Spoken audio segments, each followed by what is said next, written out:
Hello everyone, today is February 23rd, 2022. We are here again in Natural Pigments studio.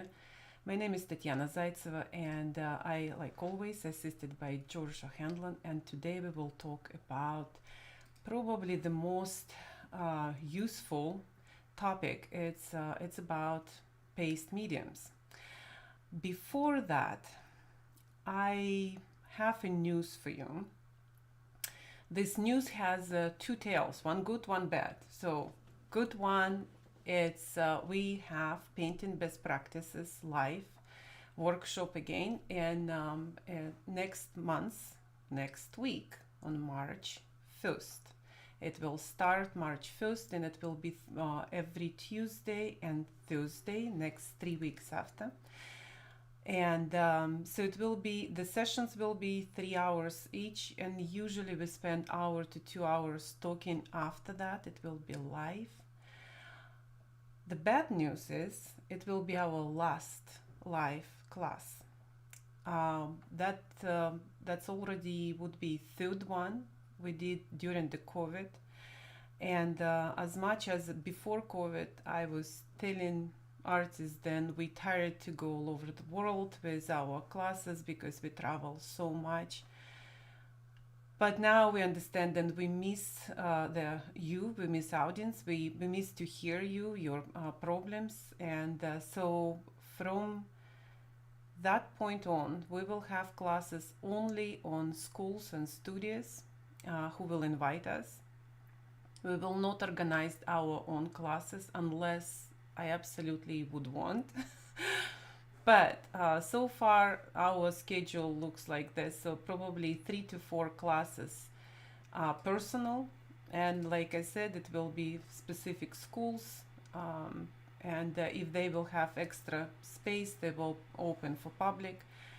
Other than that, whole painting best practices website probably from April. I can't promise exactly, but we're hoping from April it will be subscription. So for those of you who are following us on Facebook, Instagram, TikTok, I invite you to subscribe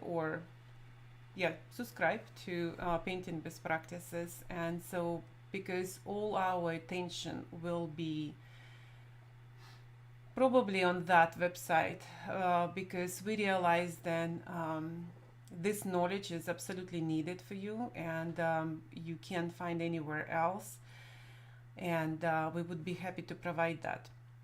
More information we will put again on all these 3 platforms and tell you more about this, but please don't take a lot of time just before everything blew up. So just come to us, paintingbestpractices.com. And again, reminder, last live class will be on March 1st. If you still were thinking about come or not, come next Tuesday. Okay. March 1st. March 1st. It's Tuesday. Yes. So, today we will talk about mediums. And so we already had 2 sessions last year, or actually 2 years already. So it's you should see it's about extenders and about happy mediums. I can tell you this: we didn't have one day in our office where we would not have a phone call about our Impasto or Velascos Medium. So we decided today to concentrate just specifically on these 2, plus I just grabbed barite and I will show you why. So like always, we will have video. It's approximately 20 minutes, so then you know how long it is. You can still ask the questions. We will read the questions and answer immediately. And after video I will show you, like again as always, the swatches. Then you can see what I was working on video, and so then you later will see how it's look like with the color on the swatch drawdowns. Thank you very much. So reminder again, so then the artist materials advisor is still free. We still will continue talk about our products every month. It's probably would be third or fourth Wednesday of the month. Studio tips, on another hand, what George was doing last year, and so we needed to stop because he doesn't have any time. He is making new website. It will be exciting for us. But so far he really doesn't have any time, and who knows George, he doesn't do anything simple. So every studio tips probably will return back probably by May. But every studio tip will become a lesson on painting best practices website later. So that's just I think I cover all questions what I had before. So let's start it.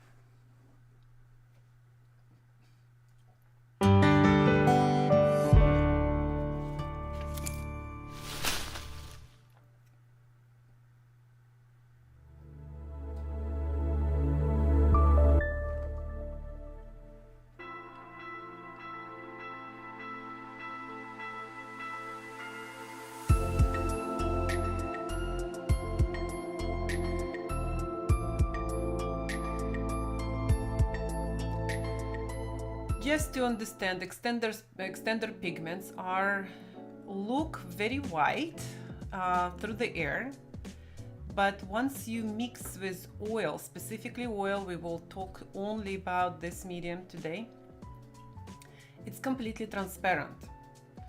That's why they called extender pigments. You can see the powder, and so first I'm taking chalk. And in this particular situation, I took chalk with quite big particles. It's 13 microns. And on first instance, I will mix with aged refined linseed oil. That is your probably to-go oil in the studio. So every artists have that in their studios, and so first two pigments I will mix approximately the same amount of oil with the same amount of pigment. So so the first one was it is like now it's chalk, and I put 6 full drops of the oil, making paste. And you can see the paste kind of beige color, but still quite white. Here's barite. Barite is much heavier than chalk, and it's behaved different. I don't know if it's noticeable for you how first one was behaving. So it was kind of fluffy, and this pigment, it's much denser. In this case, it will mix much easier.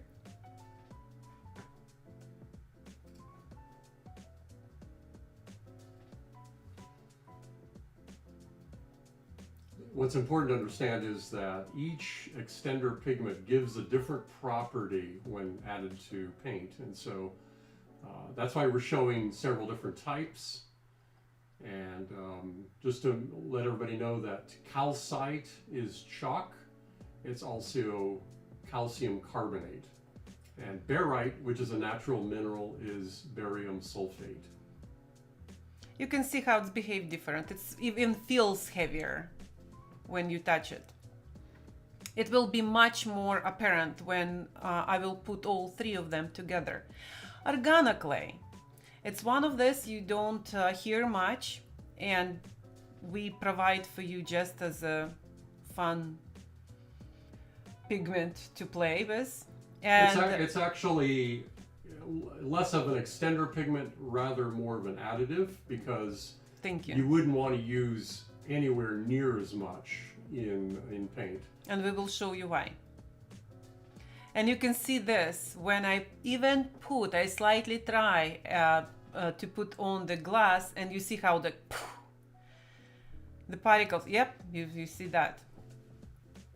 And why it's called Organo Clay? This is a clay. This one happens to be sepulite, but there's also bentonite, smectites, which can be made into organoclays. And clay makes, when mixed with water, makes a kind of a sticky mass. And what they do is they modify this clay so that it does the same thing with oil, but not with water. Or not as much with water, I should say. Uncle 60, yes. So some of them, and specifically you will see this a little bit later. I specifically show for you, and I will point which one will make a little bit creamier and which one will do a little bit drier. And so it will be obviously like you obvious here after maybe another 5 minutes. Just stay put. And why do we do this? It's not like we are teaching you to please do this mediums for yourself, because on the end we made for you ready mediums, and again we will show which one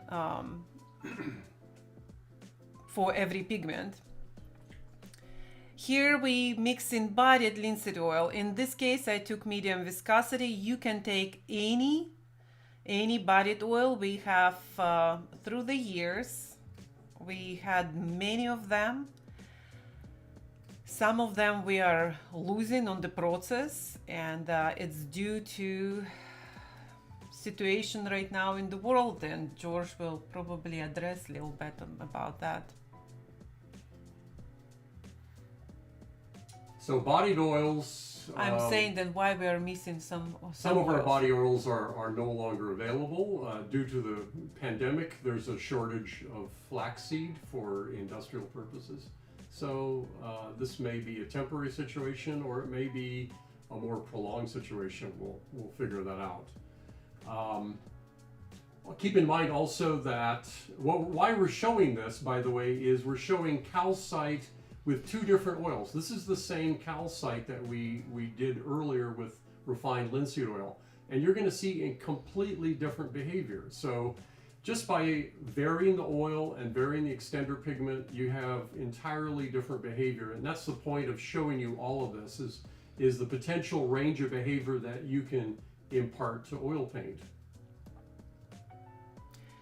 So just you see how it's difficult to put that bodied oil, because it's usually you overdo because of due to the body of that, how it's flow.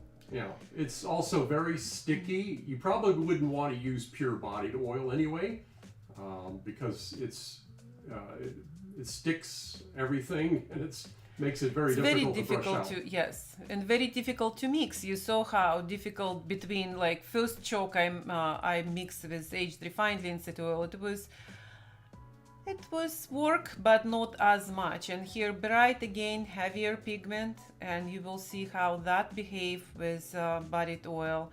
And again, from different angle, we will show you how difficult to mix bodied oil with pigment. By the way, some of you have put in some questions. We'll do those at the end, especially those that are not directly related to what we're showing right at this moment. You can see that the bodied oil, you require much more oil to make the same type of paint. I shouldn't call this paint, but yeah, some paste medium. Mm-hmm. So it requires more oil, and that's just because of the large polymers of the oil itself doesn't wet the pigment well. You saw I overshoot a little bit of oil, so I put a little bit more pigment back. Now, bodied oil is what you know, probably more familiar as stand oil, but that's an anachronistic term. It's arcane. We don't use it because today, if you're reading any kind of scientific literature, they call it bodied oil because it's heavy bodied. Back to Organo Clay, mixing with barite oil.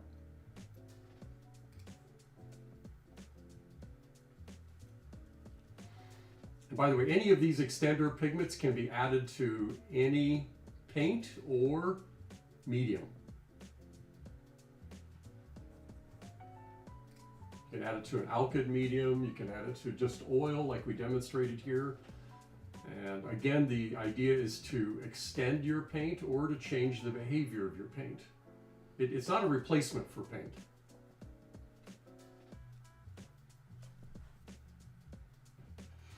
And this is the Organo Clay. This happens to be a sepia-like clay, but like I mentioned, there are other clays that can be used and that can be modified in this way to do similar types of things. You can see it's like honey. You can't stop on second how you can do with regular oil. Yeah, it just keeps flowing. But that's the really nice thing about bodied oils, is it introduces more flow and leveling in your paint. But if you don't want to add the glass or glassy film to your paint, bodied oil will be raw medium to use. And again, we will show a little bit later, because even if when we suggest, when you call us and asking about how much bodied oil you can add, we will say probably the most 10 to 15% to the paint, but it will change the appearance of your surface. You'll see that apparently in just a few minutes. Yes.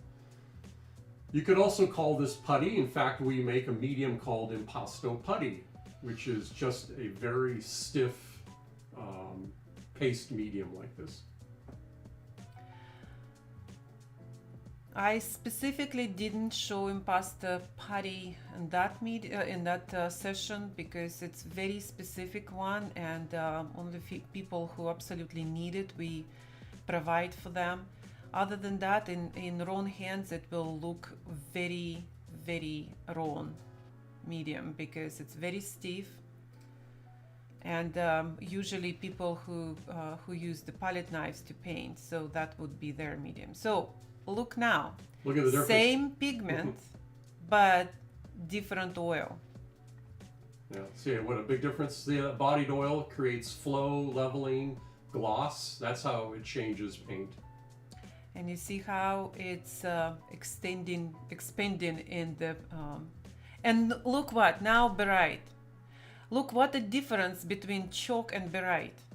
Although, you know, when you look through the jar, they almost identical.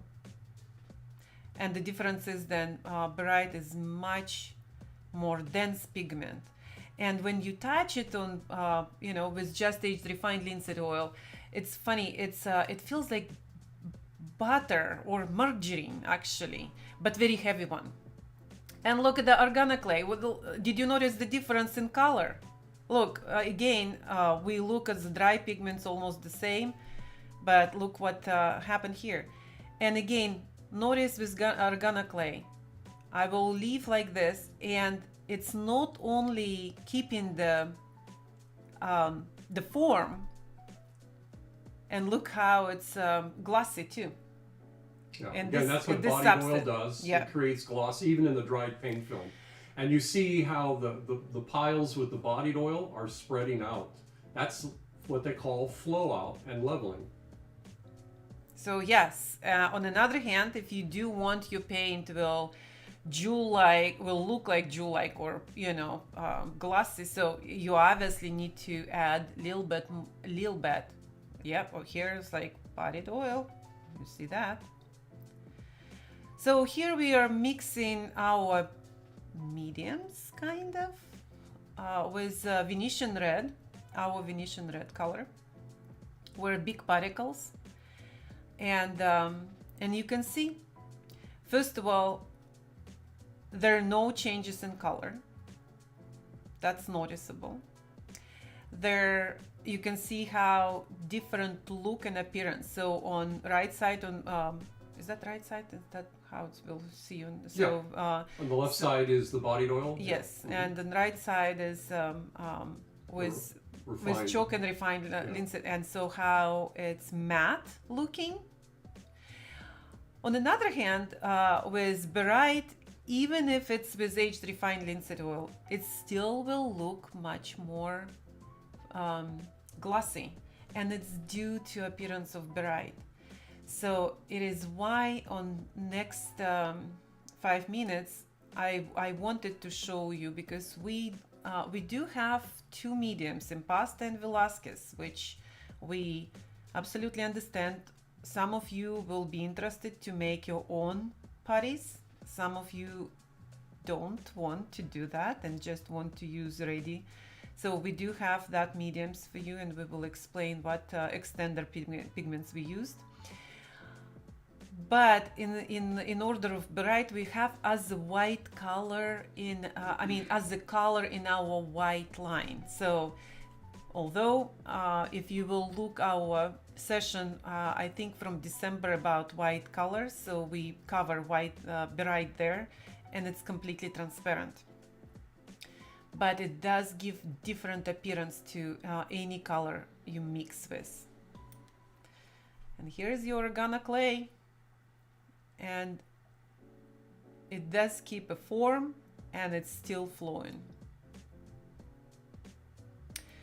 Now, for those of you who don't want to mix your own pastes, we made for you. Velascos Medium is only chalk, but mixed with bodied oil. So it's why you see how it's behave. It's very long, and it definitely will change the property of your paint. Here's Impasto Medium. And in Impasto Medium, we used aged refined linseed oil, we have chalk, we have barite, and we do have little bit of Organo Clay, so it will keep the form. And here's our barite, and again, it's in paint line, not on mediums. In this case, we decided to use as a color, transparent but color.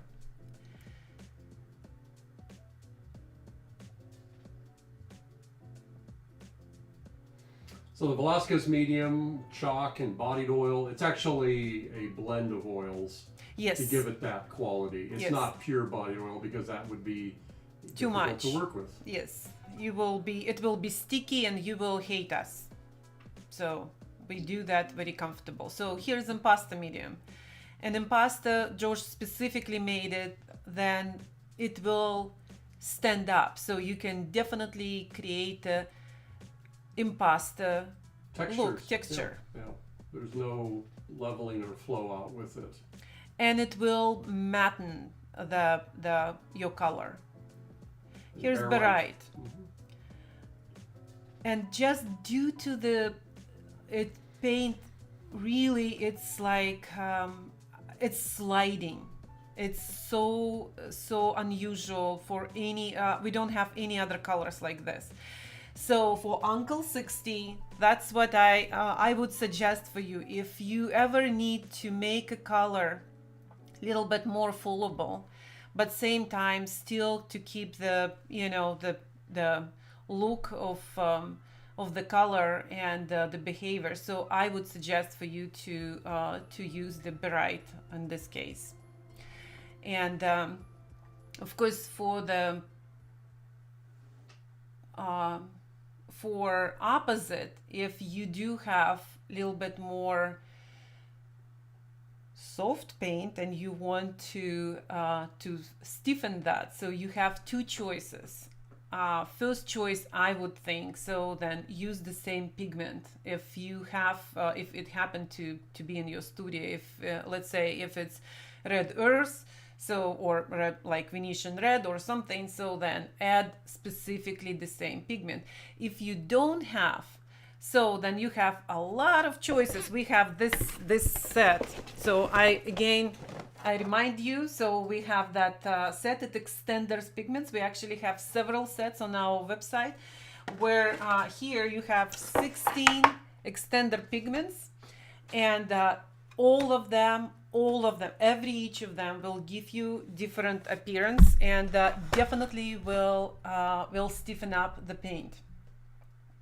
So we have here grounded glass, marble, naphthalene, wollastonite, several chalks because different particle size, which we talk about different particle size on our painting best practices, because that is one of the major differences in behavior of the paint. So the particle size, it's very important. That's why in that set we are putting different particle size of chalks and marble dust and naphthalene and wollastonite. So, and here's Organo Clay, and here's everything what you want or you don't want to play. It's there.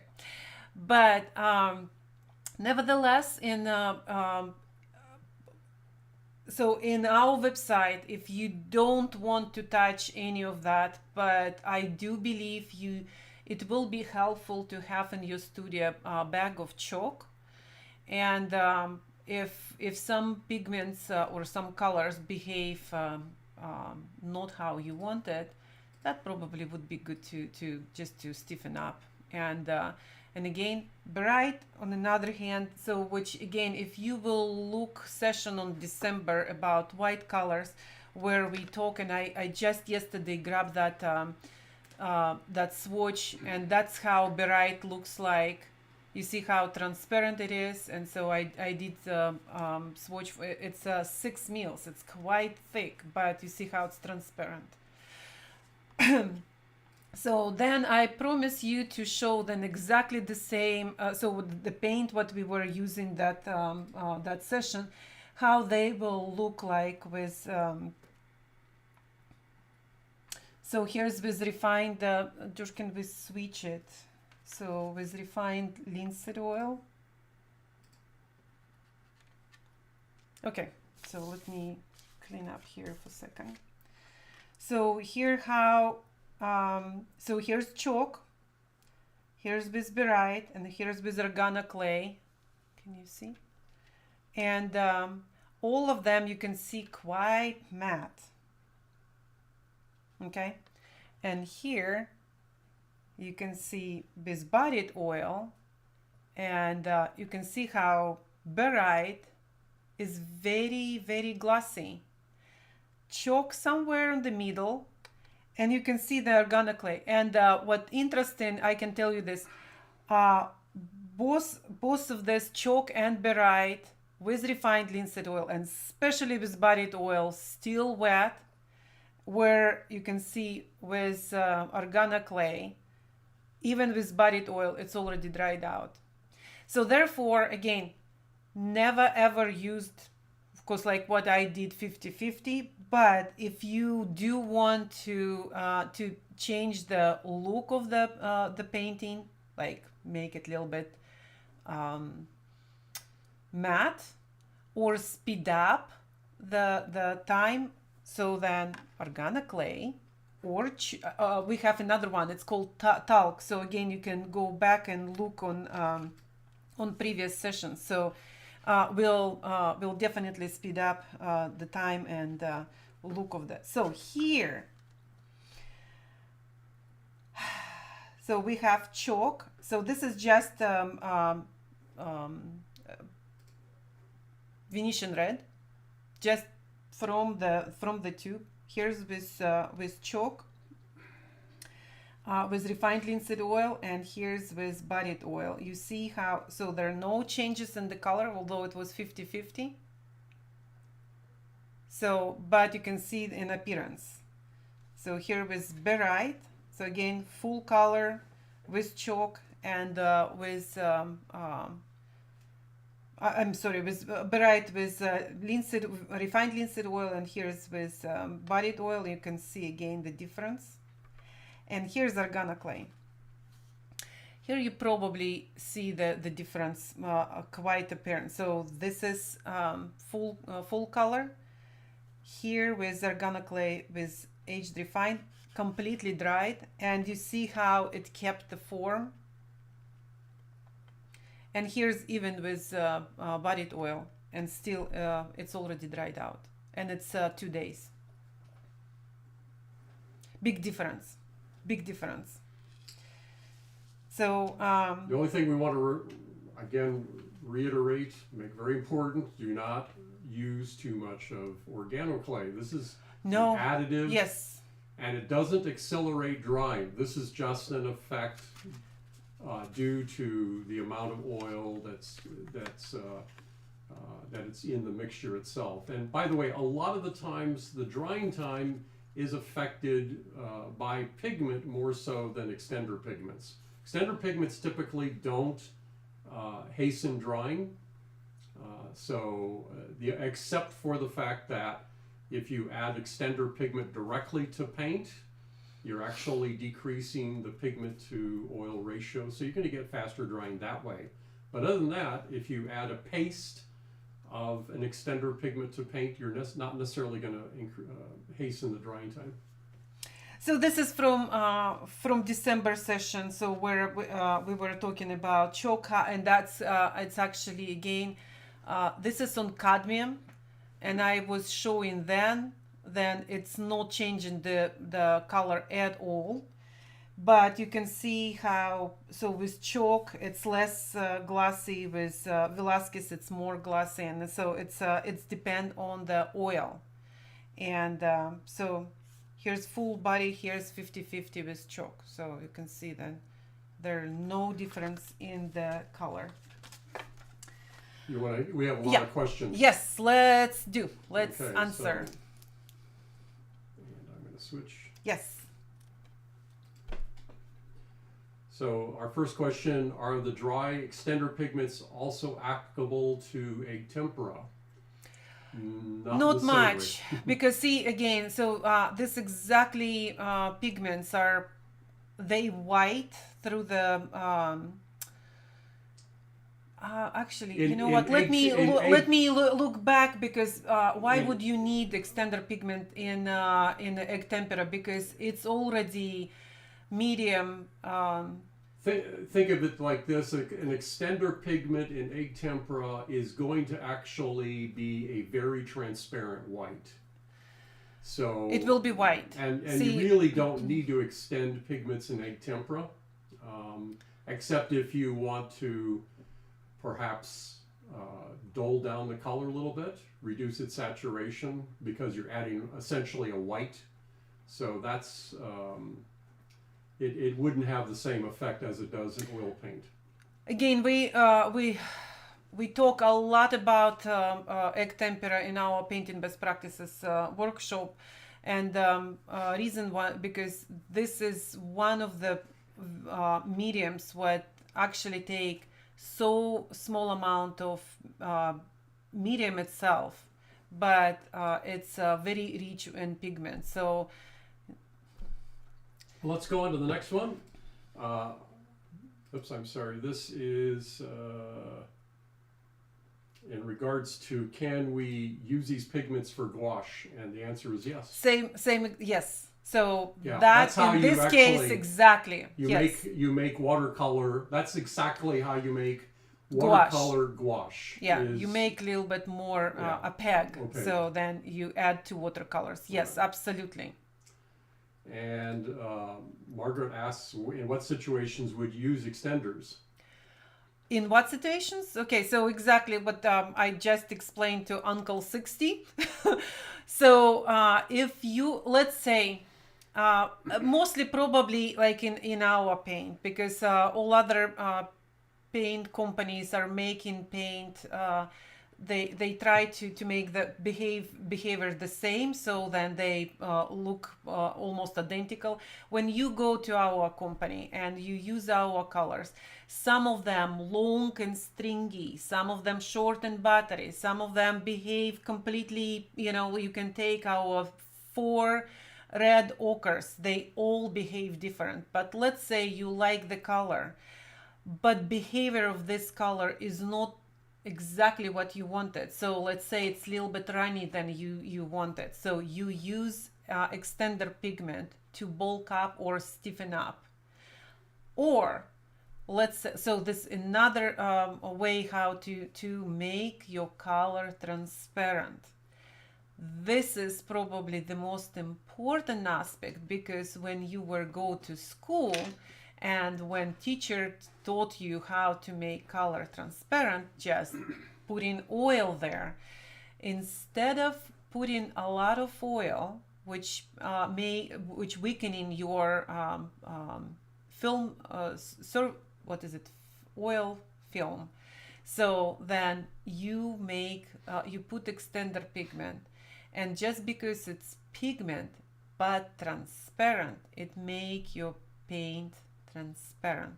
So every time when we have people call to our office, I every time saying the most safest mediums we have, it's Velascos Medium and Impasto, because it's only oil and very transparent pigment.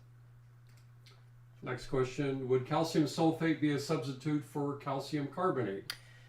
No, so it's calcium sulfate it comes in a lot of different forms. Some forms are called gypsum, which is a hemihydrate form of calcium sulfate, and really is generally not recommended as an extender pigment in oil paint. So yeah, I would avoid it, only because it is in certain forms, like in the form of a hemihydrate, is actually partially soluble in water. So it actually could make your paint a little bit more water sensitive. We do sell that. We sell that for grounds, and so that's you where can it's buy. primarily used, for glue grounds, animal glue grounds. Is a big it changed, like for if you are painting egg tempera, so it's changed the surface, it's changed the absorbency, and it's again it's some nuances. It's not like we telling you so this is the best or the worst or something, so it's difference. And Anna asks, if you make a paste that is 1-to-1, what ratio would you recommend for that paste to paint? Again, that's Anna, that's what good and about specifically that mediums, what you will make, let's say a paste, and so it's safe to use as much as you want for transparency. But remember, it has the oil.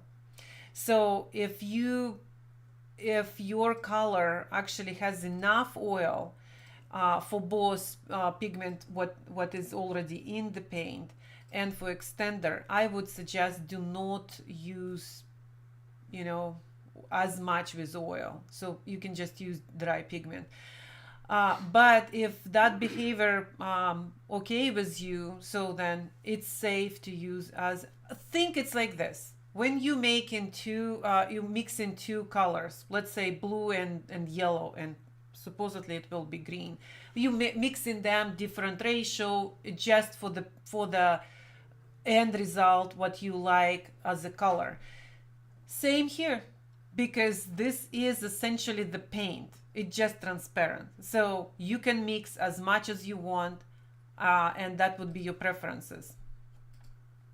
Lori asks, do the extender mediums or the pigments change the drying time? We've partially answered that. Some of them, yes. So as much as George is saying, then it's not, so it's due to the oil. See, that's the point. So every color, every extender take different amount of oil. More oil, obviously it will dry. Yes, yeah. Dry longer. So less oil, it will dry faster, and that's what's happening.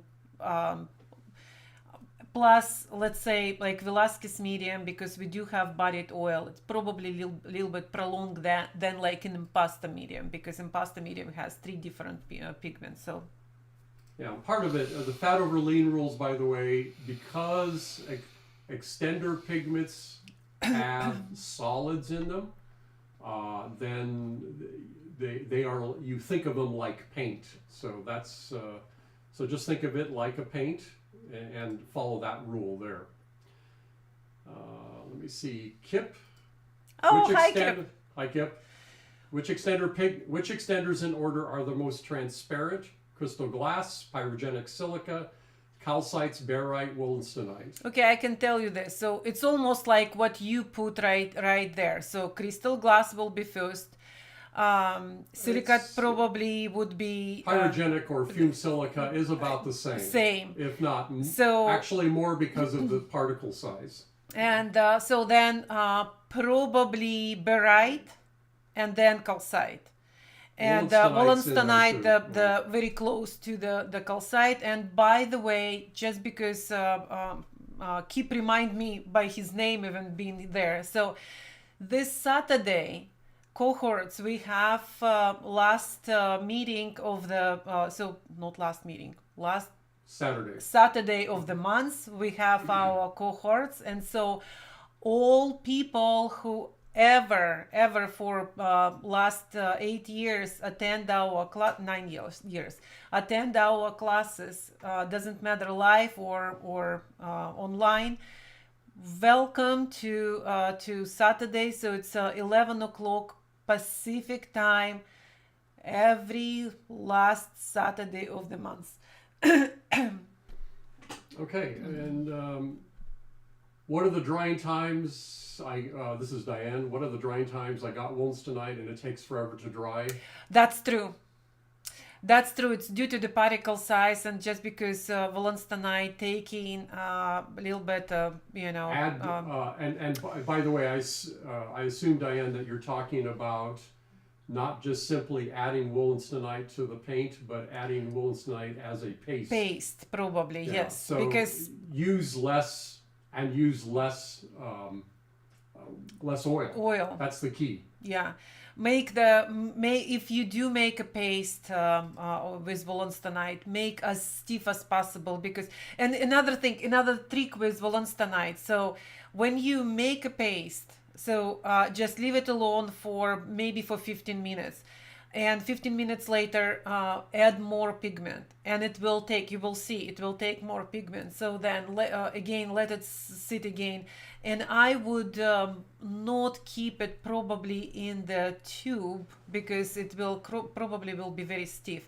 So keep it in a glass jar or the metal jar. So that would be a good idea for wollastonite. Again, the key, use less oil. Yes. Okay, does extenders change the refractive index? They do again? Change the... Remember, extenders, almost all extenders, refractive index is 1.6261. So in the vicinity of upper 1.5 yes. to 1.65. Yes. That's the refractive index of extender pigments typically. So adding that to paint will change the delta. Yes. Of the sum of the refractive indexes of the paint. Yes. And if you want to know more about that, come to our class. You come to our Painting Best Practice live webinar. Yes, we talk about this. I think we have whole sessions for 3 hours. We talk about refractive index every pigment, and so and of course the refractive index of oil is different. So that's, you need to calculate you don't need I'm taking back. You don't need to calculate the delta, but you do absolutely understand that once you go through all extender pigments, you understand what they do to the paint. Uncle 60, why is bodied oil glossy? What changed in the chemistry to make it the gloss? So remember, again, we talk about that in our class. So then polymers of the bodied oil are much longer, and so therefore when they envelop the pigment, they look different, they slide different. George has this amazing explanation about polymers in bodied oil, because think it's about polymers in aged refined linseed oil. They just small dots, they're small, and so that's why when you pour it, they just it's fluid. But when it's bodied oil, polymers are much longer, and so they are sliding across each other. And when they are doing that, so they bring in the pigments with them, and so that's why it's different look. It's all visual, of course, and so that's why, again, it's long explanation. So, but basically, just keep in mind that it just makes smoother paint surfaces. Yeah. As a general rule, the bigger the particle size, the longer the paint behaves. No, Not necessarily. no, absolutely not. It's in this case, it's there's no rule. It's actually, again, it's it's a three function. different function, and again, we are talking step by step. And so here's what oil you will choose, and so what how much big, not like big particles, it's how many ratio like big particles to small particles, again. So because there no paint would be like just with big particles, it's range of them.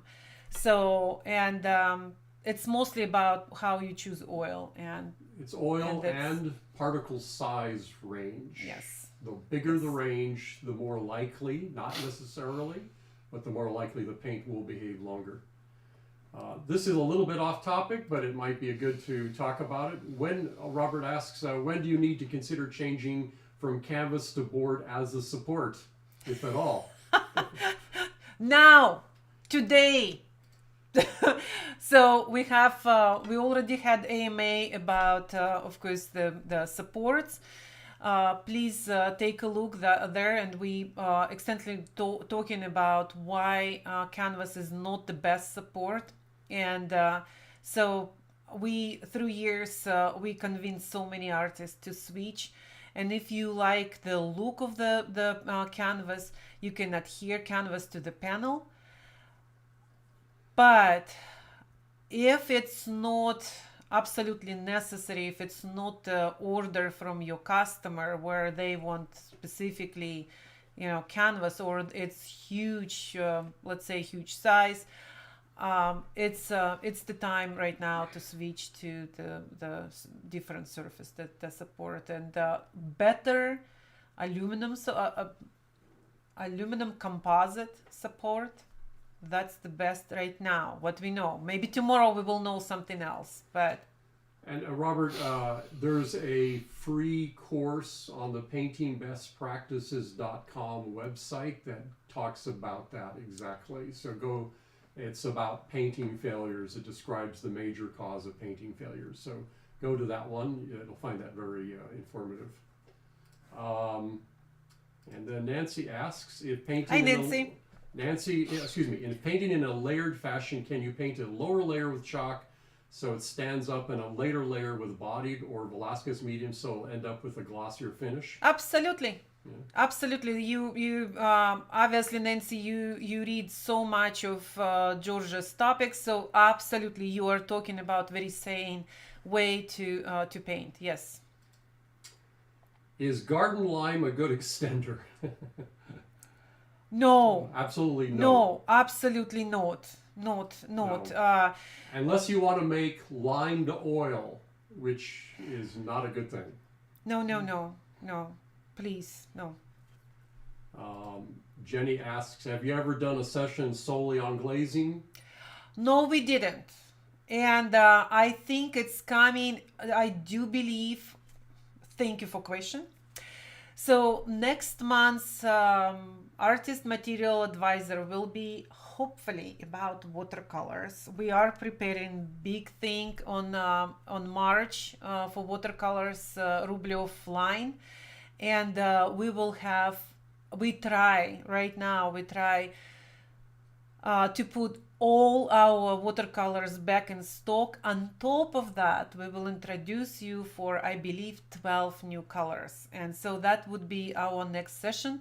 And or on April or on May, we will talk about glazing, and we will talk about oleo gel specifically. And I'm hoping, I invited Kate Stone to our session to have an interview with her. she agreed, but she's very busy, and we will see when she will have a time. So it's or April or May. We will have about oleo gel, and then absolutely we will talk about glazing. So it's one of the topics what I absolutely needed, and thank you for that question. Let me see here. There is a little, this is a little bit off topic. What does gum arabic added to gouache do? It's from Cynthia.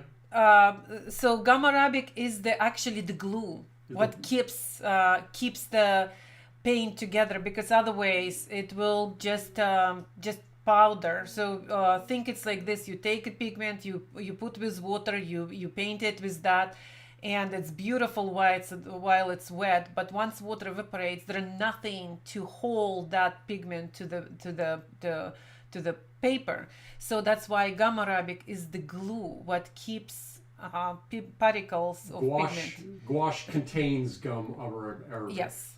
Already. Yes. So it is the binder in gouache. This question, is lead oil ground okay to use as a poor man's ceruse? Yeah. I don't know how poor it is. But Yeah. Yes, absolutely. There's nothing. There is a no. I should take a little bit back. If again, if it doesn't bother you, because our lead oil ground has the dryers, and so if it doesn't bother you, so yes, absolutely, it's a little bit thin. I would think you probably would need to add a little bit of pigment, and I don't think lead white will work. So because why would you even deal with powder? But you can add titanium or chalk. It's okay to use in that way as maybe as a not as poor as a first layer in a painting. But yeah. Lori asks, is bodied oil, stand oil to me, considered a type of resin? No. No, it isn't. It's an oil. Resins are amorphous, solid substances. Lori, thanks for you. Today we will have advertising for our painting best practices class, because we have whole session about resins and whole 3 hours about drying oils. Each of them we're explaining why good to use one oil over another, and of course we do talk about different resins. And including even alkyds. So that's, yes. Can I use oleo gel as a binder medium to grind pigment into paint? Absolutely. Yeah. Absolutely. That's mostly oil. Yeah, and that's, in fact, I even telling artists if they need to very quickly mix something, but they don't have oil near, but they have oleo gel. Seems to me now everybody has the oleo gel. So then, yeah, very easy one. Good. Nice comment from Ross. Many thanks for your work. It has transformed my practice. Thank you, Ross. Thank you very much. So looks like we cover everything. We've covered most of our questions. If anybody else has a question about it, we've covered everything about these particular extender pigments. We will have more. In the future. We'll talk about others. By the way, if you let me go back to here. I'll just show. So. No, here. Yeah. So it's left and right. So if you're interested in experimenting with extender pigments, this is a full set, and you can see this. Tanya showed that earlier, and if you not. So then we have Velascos Medium, we have Impasto Medium, and of course I didn't mention, but I probably should, I will just have a bleep about, we have transparent base. It's basically, you see the different label, so then it's noticeable. So this is, so that is essentially Impasto Medium, but with alkyd. It dries very, very fast. So for this case, I know we do have this question. So why we put under painting base? because if we will tell just people just this is dry or quick dry Impasto Medium, it will be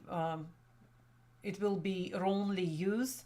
So because it dries fast, I mean, we are talking fast over a couple of hours, and it dries matte, so which is good for underpainting when you can mix any of your umbers, whatever colors you need for imprimatura, so you mix with that. If it's thick, by the way, this new batch George changed already a little bit, so it was a little bit more stiff before. We are making thinner this time, but you can add any oil to that, so to make it a little bit more flowable if you want.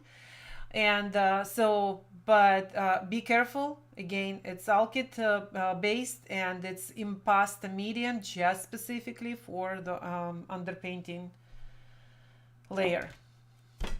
One last question from Lori. Calcite, is it good for silver point? Yes, absolutely. And by the way, Lori, marble dust is calcite. Calcite too, yes. Calcite includes chalk and marble dust.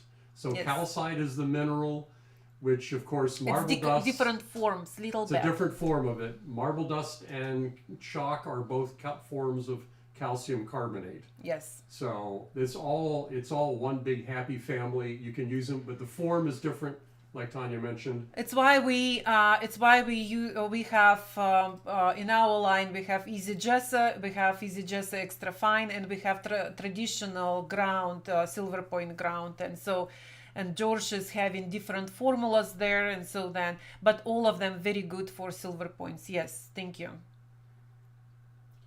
That's it. That's it. Thank you very much.